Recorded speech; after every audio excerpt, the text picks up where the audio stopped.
Hello, how you doing? I hope that you're good and I'm also good here.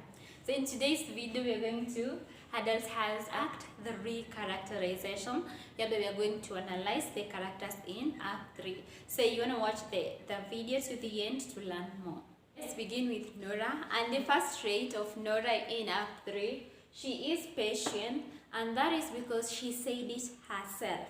So you're going to check that on page 116. In the middle, I have waited so patiently for 8 years for goodness knows. I knew very well that wonderful things don't happen every day. So Nora has been waiting for 8 years patiently for that wonderful thing to happen. Loving, and she said that she had loved Helmer above everything on page 103. Let us check that. Again in the middle. It is true, I have loved you above everything else in the world.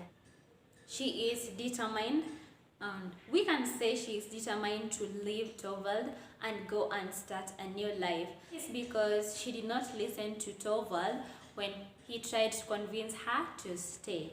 And again, she had to leave in the middle of the night because she could not wait, or she could not spend a night with a strange man. That is on page 118. That make it all in the middle. That make it all more certain that it must be done. Again, Nora, not now. Wait until tomorrow. And then she is saying, I cannot spend the night in a strange man's room. She is critical because first she criticized religion, and again she criticized the law. So we're going to start with page 114. Her critical nature on page 114. I know nothing but what the clergyman said. When I went to be confirmed, he told us that religion was this and that and the other. When I'm away from all this and I'm alone, I will look into the matter too. I will see what the clergyman said I will see if what the clergyman said is true, or at all events, if it's true for me. So in that case, she is criticizing religion. On page 115, she is criticizing the law. First part of Nora speaking. I assure you, Torvald, that is not an easy question to answer. I really don't know. The things perplex me together. I only know that you and I look at it quite different light. I'm learning too that the law is quite another thing from that, I suppose. But I find it impossible to convince myself that the law is right.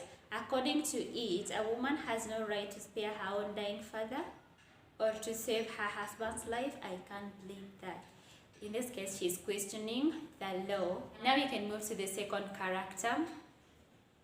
Torvald Helmer is lustful because he expressed his strong sexual desire to Nora, and that is on page 96. Almost at the bottom. It's long, so I'm not going to read all of it. When I watched the seductive figures of the tarantula, my blood was on fire. I could endure it no longer, and that was why I brought you down so early. Oh my gosh, to do what? So in that case, we can say lustful. He is sarcastic and he talks to Dr.Rank in a sarcastic way when he visited them at night, late at night. That is on page 97. Who's it? The Dr.Rank, it is I. May I come in for a moment? And then in a fretful whisper, oh, what does he want now? You see what he's saying. And then wait a minute. Come, what? That's kind of you not to pass by our door. And you take note of what he said there in low tone. And again, it seems to me that you looked after yourself pretty well upstairs too. So in that case, Helmer is being sarcastic. And the other trait, he is abusive. After he learned the secret about Nora, he used abusive words. And that is on page 104, 103 and 104. Helmer is calling Nura miserable creature. And then on page 104, a hypocrite, a liar, a worse, a criminal. He is protective. That is on page 101 and 102. The last line. Do you know, Nora, I have often wished that you might be threatened by some great danger, so that I might risk my life's blood and everything for your sake. And that is enough to support this trait. Forgiving. When he read the second letter from Niels Krogstad, he forgives Nora. So let us check that on page 107 at the top. And suffer agonies and sin, no way out but. No, we can't. We won't call any of the horrors to mind. We will only shout with joy and keep saying, it's all over, it's all over. Listen to me, Nora. You don't seem to realize that it is all over. What if this is such a cold set face? And then down there, but it is true, Nora, I swear it. I have forgiven you everything. I know that what you did it out of love for me. So he has forgiven Nora, that is after receiving the second letter. And lastly, he is kind, and we learn this from Nora when she said that Toval has been kind to her. That is on page 111, the bottom. No, only Mary and you have always been so kind to me, but our homes have been nothing but a playroom. So Nora admits that Helmer had been kind to her. This is Linde, and the first trait, she is selfless, and she cares more about the problems of others more than her own. That is why she had to abandon Krogstad for a richer man in order to take care of her bedridden mother and 2 siblings. Page 86. You must not forget, that is Mrs. Linde, that I had a helpless mother and 2 little brothers. We couldn't wait for you, Niels. Your prospects seemed hopeless then. Materialistic. The fact that she had to leave Niels Krogstad for a richer man, we can say that she is materialistic. And that is again on page 86, Krogstad's part.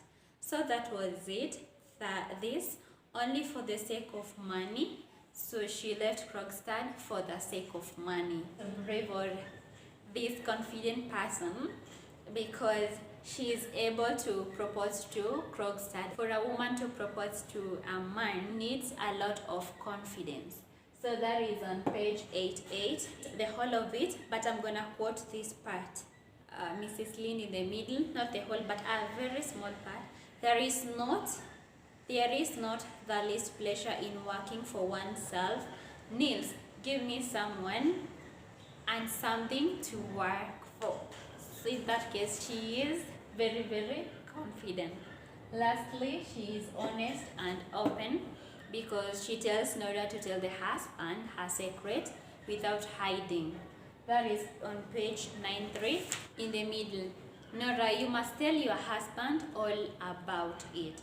Lastly, I have Dr. Rank, and Dr. Rank, I have one trait of him, pessimistic, a person who thinks that bad things will happen in the future.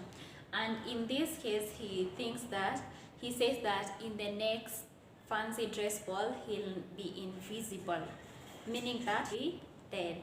So a person thinking in that direction is a pessimistic person. So we'll have to check on page 99, and he's saying it's almost at the top. At the next fancy dress ball, I shall be invisible. He is foreshadowing his death. Dr. Rank brings us to the end of this lesson. Thank you so much for watching. Please, if you have not yet subscribed, please remember to click that subscribe button to support me, and I'll appreciate so much. So for now, bye bye. I'll see you next time.